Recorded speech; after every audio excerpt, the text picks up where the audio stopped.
welcome back to The Law Factor. This is the last opportunity you will have to tell us why you think you should receive 50% off a will consultation with any attorney at law.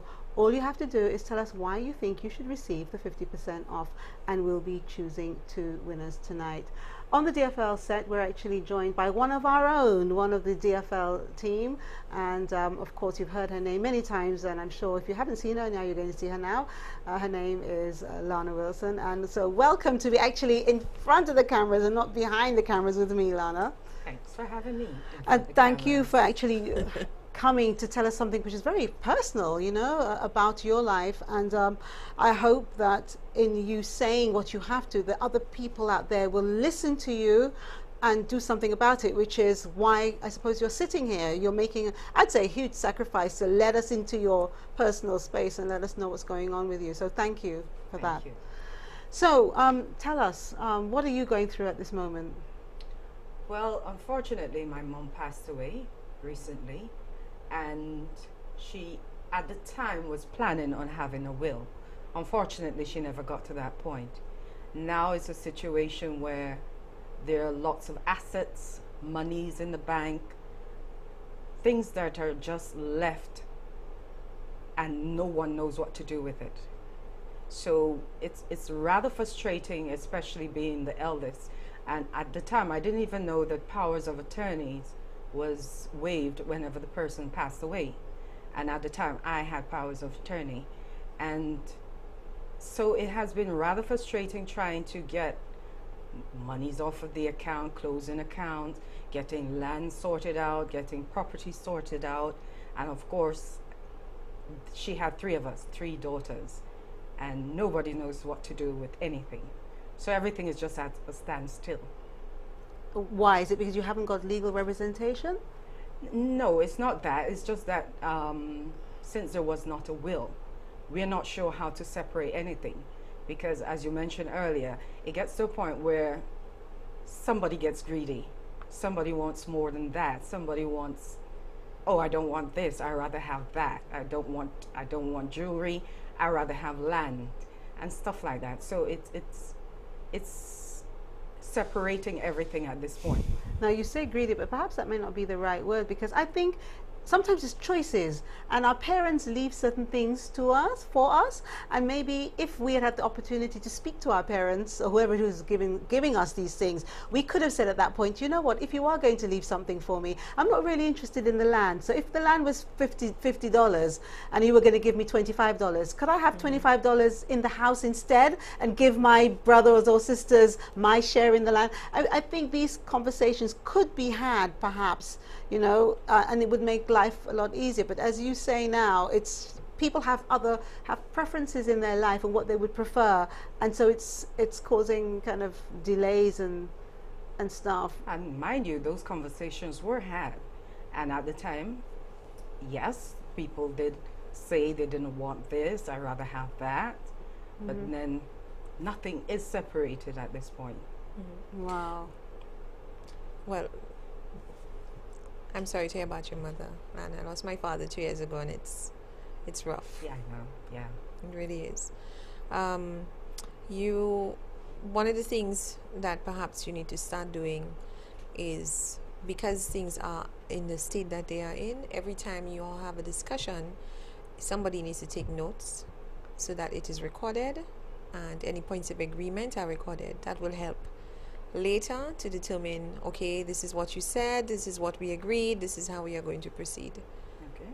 And of course, visiting an attorney so that you can get properly advised onto the next steps. Because if your mother had land in particular and the other movable assets, all the three of you share the property equally, Okay. right? All three of you have to agree on anything that ought to be done. Nobody has a say above the other.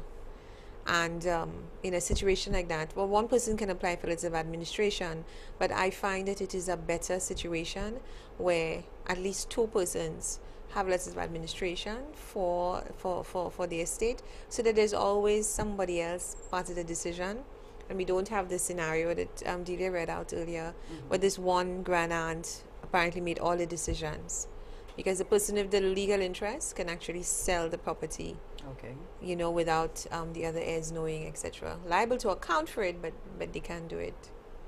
Okay. It's rather difficult. How would you say that this whole situation make you feel? Does it make you feel any differently about your mom?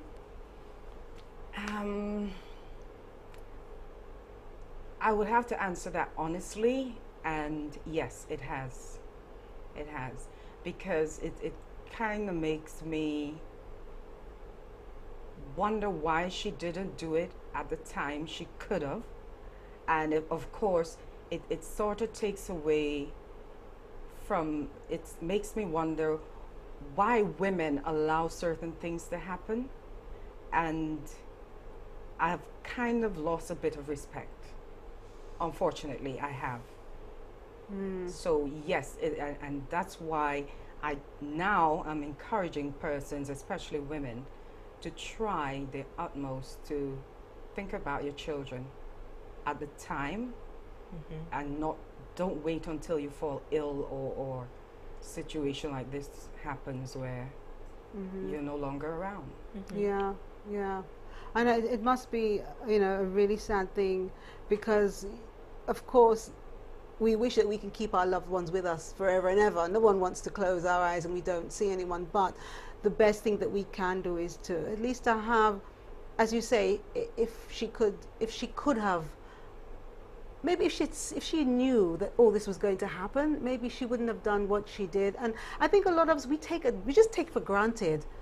We just say, "Oh, we'll do it one day. I'll do it. I'll do it. I'll do it. I'll do it." And you you know, keep procrastinating. yes. You just don't think that anything's going to happen, and then you think, well, if I do pass away, the children will they'll They manage. will sort it out. They'll Yeah. manage. Yeah. And that's hardly ever the case. Are you the oldest? Yes. Yeah.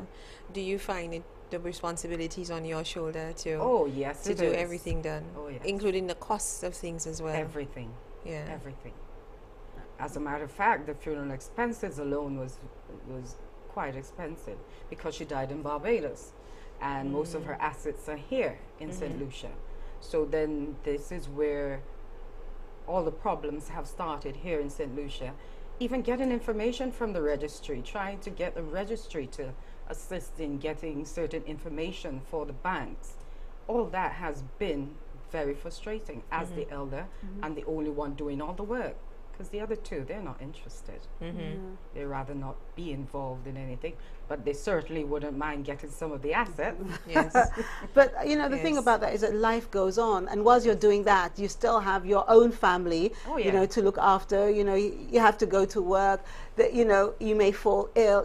Life goes on, but you still have this to deal with, and it must be frustrating to say the least, and then have to deal with the emotional issues of the memories of your mom, the good times. And then you get up, because I remember when my children's father passed away, you get the mixture of why you knew better, why didn't you? So one minute you're really upset with them, and then next minute you remember the good times or the funny times, and those, and then you're balancing all the other emotions. So it must be really kind of difficult. And I really hope, viewers, that you are listening to what Lana has to say.